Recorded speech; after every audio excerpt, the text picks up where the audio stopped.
शिव स्वरूप श्रृंखला भाग 13 में जानिए भगवान शिव के 4 और दिव्य स्वरूप, महत्व और इनकी कथा।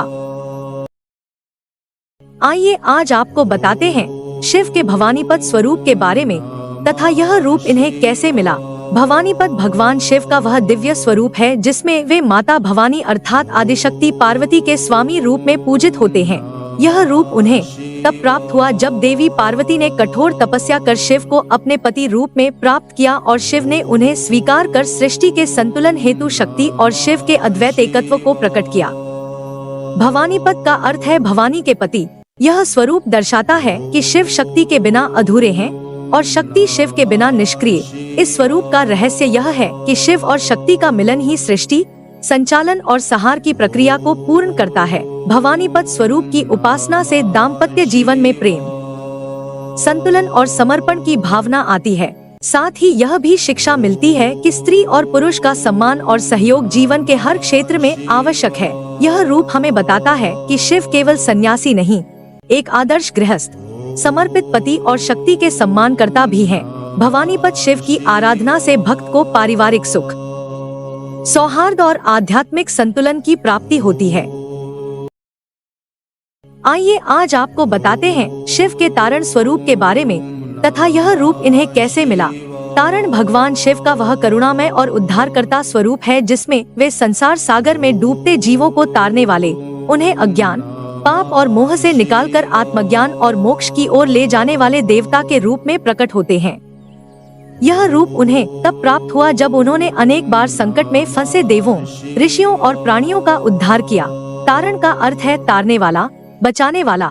इस स्वरूप का रहस्य यह है कि शिव केवल विनाश नहीं करते, वे हमें संसार के दुखों से मुक्ति दिलाने के लिए अपनी कृपा की नौका में बिठाकर भवसागर से पार कराते हैं। तारण स्वरूप की पूजा से मनुष्य को मानसिक शांति, आत्मिक बल और संकटों से रक्षा की अनुभूति होती है। यह रूप हमें सिखाता है कि जब जीवन की नैया डगमगाने लगे तब केवल शिव का स्मरण ही हमें स्थिरता और मार्गदर्शन दे सकता है।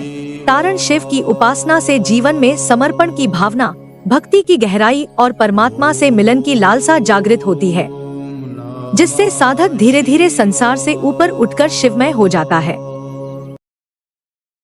आइए आज आपको बताते हैं शिव के सोमेश्वर स्वरूप के बारे में तथा यह रूप इन्हें कैसे मिला।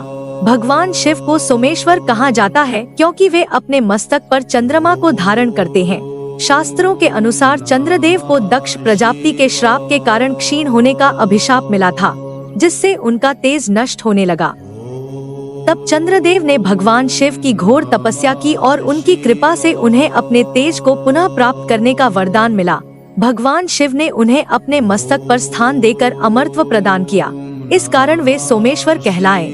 चंद्रमा शीतलता और शांति का प्रतीक है, इसलिए शिव का यह स्वरूप भक्तों को मानसिक शांति और संतुलन प्रदान करता है।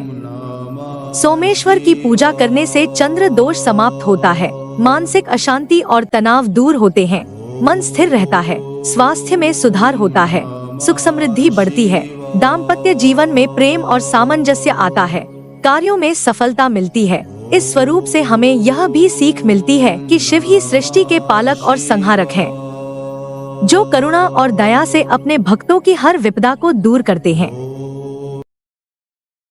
आइए आज आपको बताते हैं शिव के अग्निलोचन स्वरूप के बारे में तथा यह रूप इन्हें कैसे मिला। अग्निलोचन का अर्थ है अग्नि जैसे नेत्रों वाले। जब शिव ने कामदेव को अपने तप से विचलित करने का प्रयास करते देखा तब उन्होंने अपने तीसरे नेत्र को खोला और उसकी ज्वाला से कामदेव भस्म हो गए।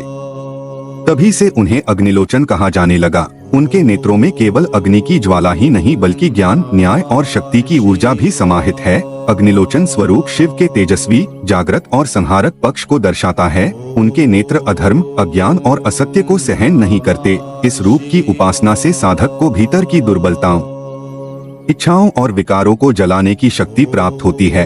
अग्निलोचन शिव हमें यह सिखाते हैं कि जब संयम टूटता है और अज्ञान बढ़ता है तब आत्मा के भीतर की अग्नि ही मार्ग दिखाती है। इस स्वरूप की कृपा से साधक का चित्त निर्मल होता है, उसका दृष्टिकोण तीव्र और सच्चा बनता है। अग्निलोचन शिव की आराधना से जीवन में साहस, स्पष्टता और आत्मबल की वृद्धि होती है।